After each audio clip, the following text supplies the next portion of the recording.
Well, g'day curd nerds, and welcome to another cheese making video. This one I'm doing a washed rind cheese in an Alpine style. It's very similar to Appenzeller.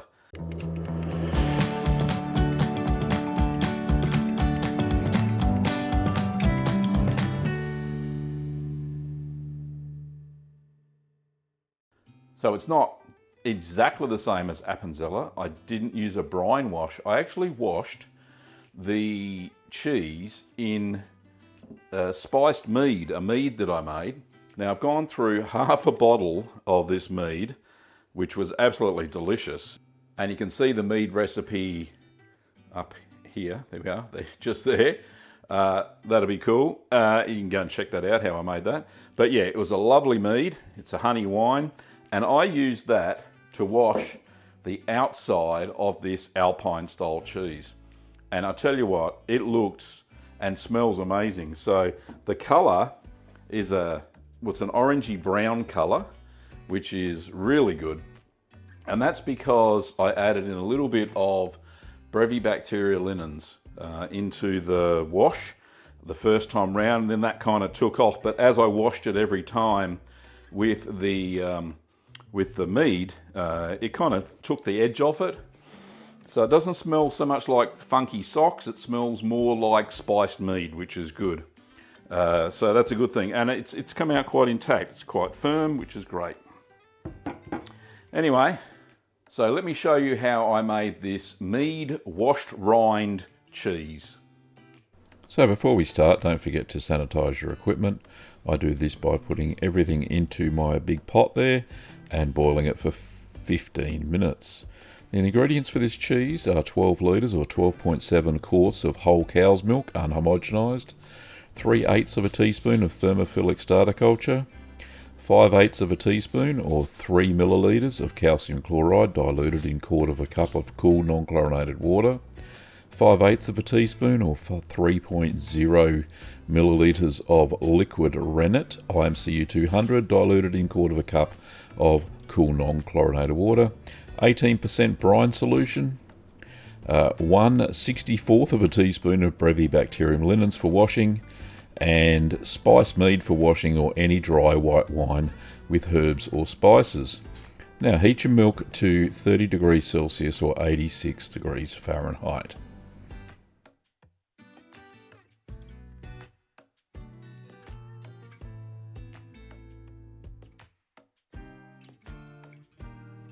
So once it's at the target temperature, take your thermometer out and also remove your spoon.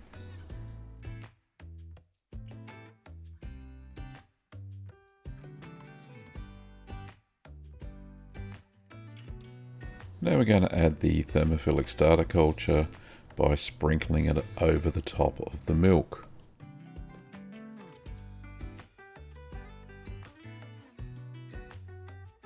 There we go, nice and evenly over the surface. Now to avoid any clumps in the starter culture, we're going to allow that to sit on top there for 5 minutes while it rehydrates.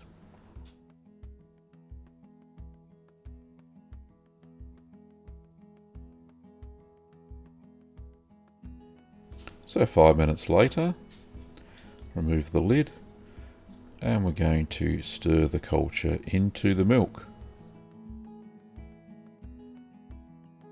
Just use a top and bottom motion so the culture gets evenly distributed. Just checking the temperature there, for those who can't see it, that says 30 degrees Celsius.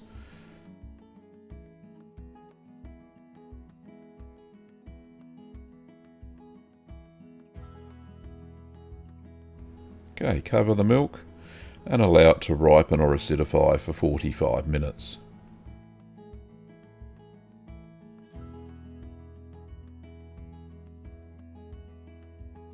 So after 45 minutes, you may notice that some of the cream may have risen to the top if you're using unhomogenised milk. So just stir that back into the milk. Now's the time to add the calcium chloride, so give it a stir whilst you're pouring it, and then mix that through. The calcium chloride adds back some soluble calcium to help the rennet set when you're using heat treated or pasteurised milk.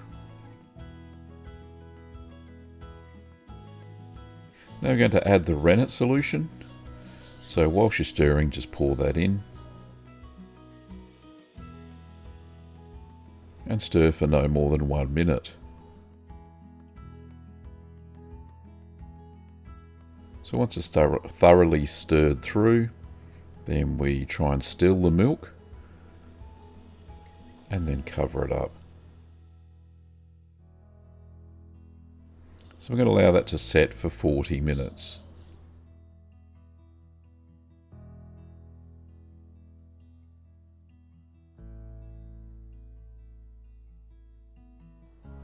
So after the 40 minutes, we're going to do what's known as check for a clean break. So pop your knife in at 45 degrees, give it a twist, and if it splits cleanly, then it's okay to proceed to the next step, which is cutting the curd. Now if you don't get a clean break, just wait for another 10 minutes and then test it again. So cut the curds into 0.5 centimetre or 0.2 inch cubes, which is about the size of a lentil. Now I'm using a balloon whisk there to assist in the cutting.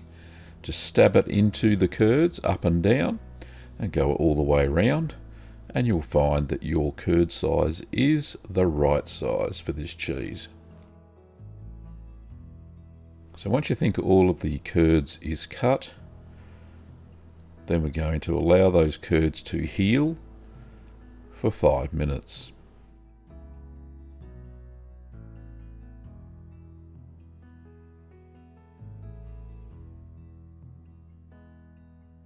So after 5 minutes, we're now going to apply the heat, a low heat, and heat it up to 47 degrees Celsius or 116.6 Fahrenheit while stirring it for 15 minutes. This allows the whey to be expelled from the curds during the stirring period.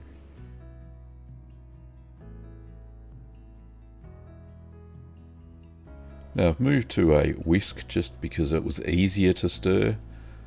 Just check the temperature. Yeah, it's nearly 30 degrees at the starting point, which is good. So over those 15 minutes, it'll rise up to 47, as you can see there.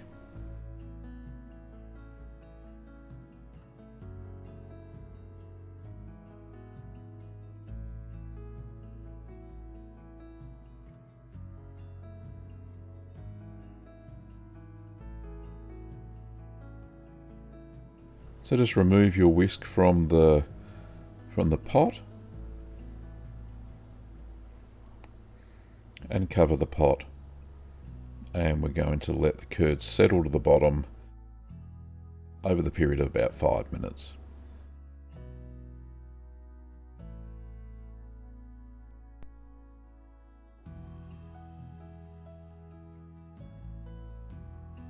So the temperature is fairly stable at about 47.3, which is fantastic.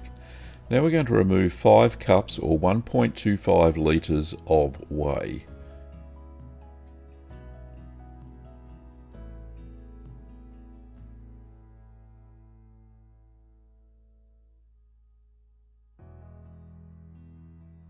So we're going to add back in the same amount of water that has been heated to 48 degrees Celsius or 118 Fahrenheit. Just make sure you do this beforehand. So tip that in there, just check the temperature. It should go up to about 48, which is spot on.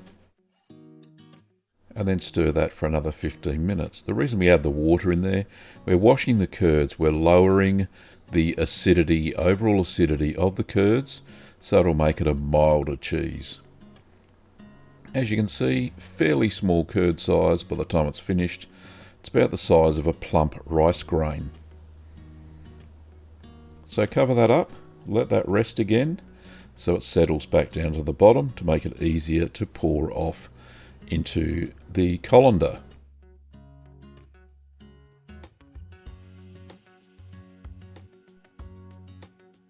So over to the sink area, you can see that my sanitised cheesecloth, just wringing that out there, and we're going to line the colander with a loose weave cheesecloth.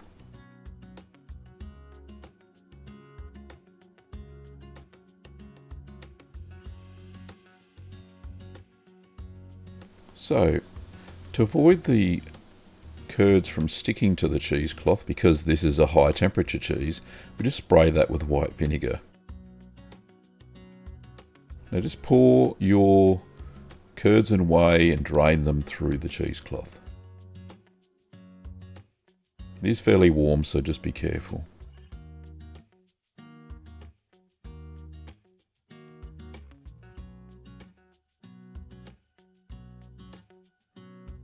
Okay, so just cover those up with the lid of the pot and allow them to drain for 10 minutes.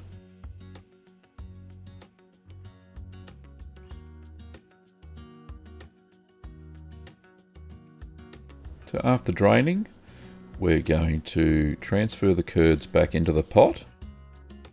Just shake off the cheesecloth and use that to line the basket that we're going to use in the press. So now break up the curds with your hands, because it would have formed a fairly solid slab during the draining. Just break those up and then fill the basket with the curds.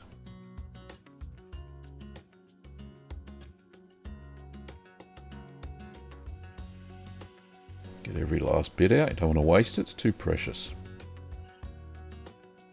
So just fold over the excess cheesecloth over the top and then pop the follower on top.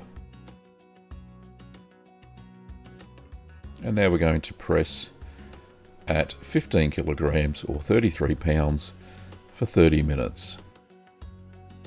If you want to know how my cheese press works, check out the info card now.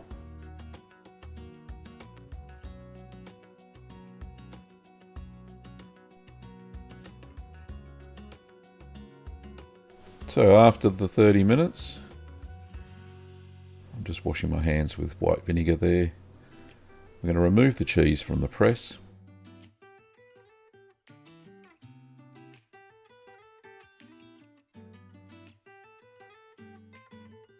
Now just be careful because the rind hasn't fully formed yet, and this is where the cheesecloth may stick to the cheese, so gently peel it away and then gently turn it over. There we go. No sticking. Very good.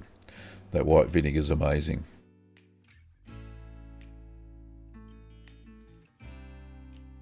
So turn the cheese over and then redress with the cloth and place it back in its basket. Make sure it's in the center, it makes it a little bit easier. So fold the excess over, put the follower back on top, and then press it again at the 15 kilograms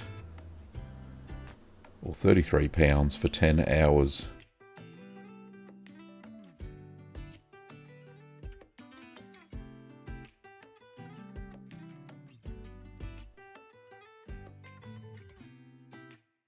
So 10 hours later, we're going to remove the cheese from the press.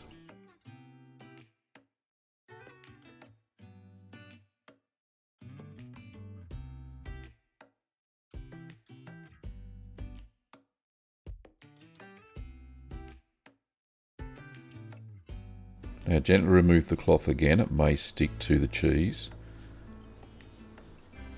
Ever so gently. Just remove that off, place it aside. Now we're going to brine the cheese now. I'm using an 18% brine solution. You can use any container, it doesn't have to be like this. So brine the cheese for 10 hours and turn it over at the 5-hour mark. Now, if you can't get your cheese to be submerged, then sprinkle a layer of salt over the top, and that will suffice. And do that again when you turn it over.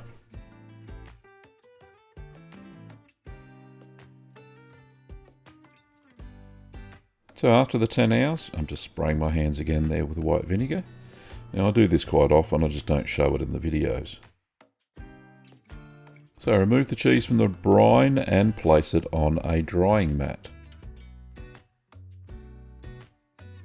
So cover it with a food umbrella and air dry for 2 days until touch dry. Now turn the cheese every 6 hours during those 2 days for even drying. Now it may take a little bit longer than 2 days. Mine was 2 days. Spot on. Now, sprinkle half a teaspoon of salt on the top, and then turn it over and sprinkle half a teaspoon of salt on the bottom of the cheese. Smells cheesy. Place it into your ripening box and ripen at 13 degrees Celsius or 15 Fahrenheit at 85% relative humidity for 1 week and turn that daily. So after a week, add some Brevibacterium Linens to 1/4 cup of Mead and wash over the cheese. Now, you don't see me adding the Brevibacterium Linens because this is about the 3rd time that I've washed it, but you can see the result of the very first wash with Brevibacterium Linens. You can see it's starting to go a bit of an orange colour. This is typical of red mould cheeses. So I'm just using a little bit of old cheesecloth there that's clean and getting rid of any moulds.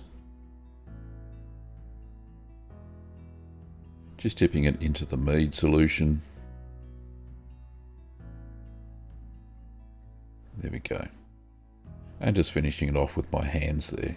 Clean hands, of course.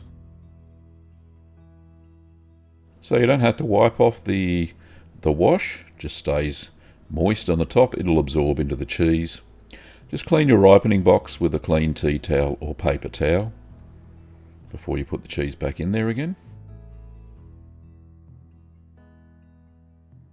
Make sure it's turned the opposite way it was when you got it out of the box.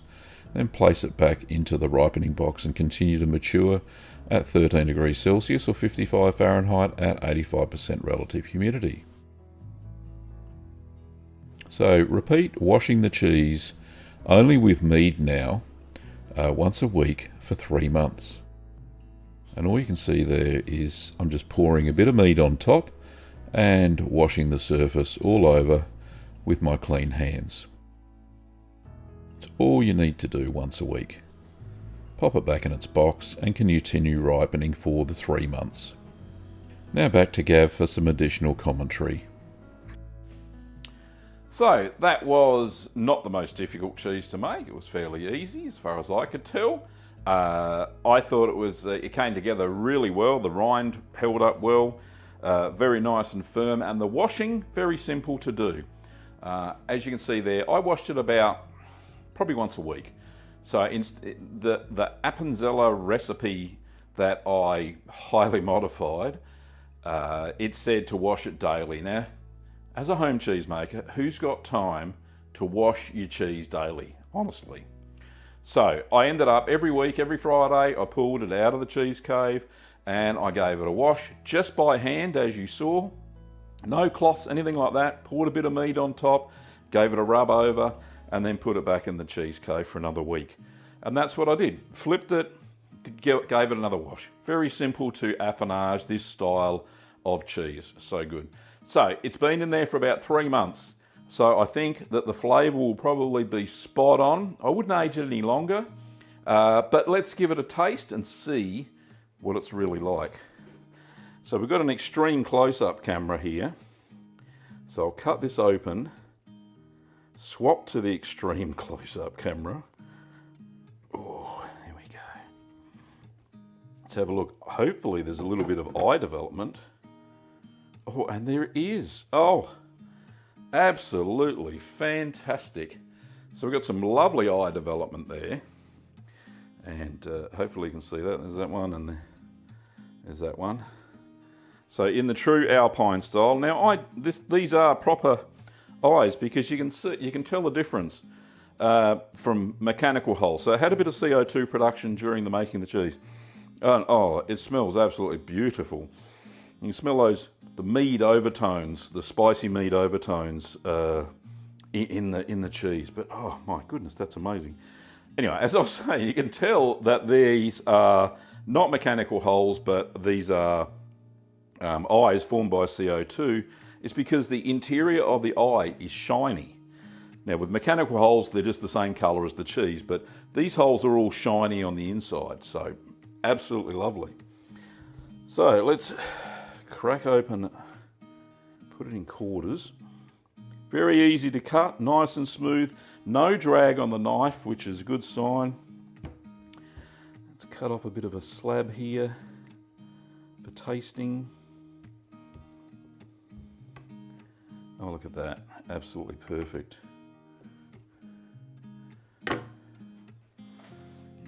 Well, as they say, the proof is in the pudding. Let's try it.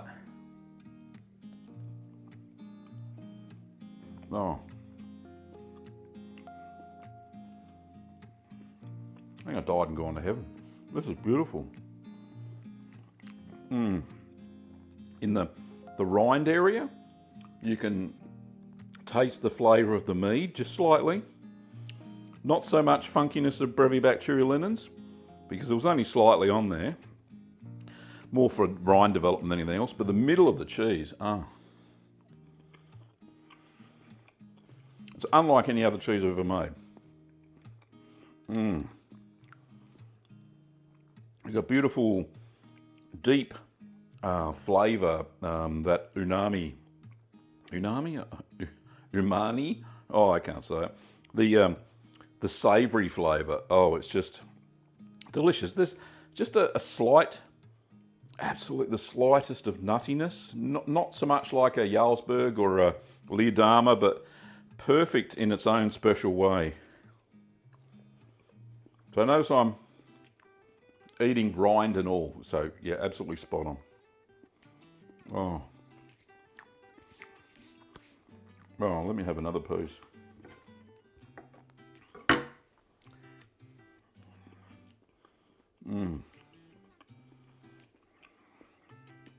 Delicious.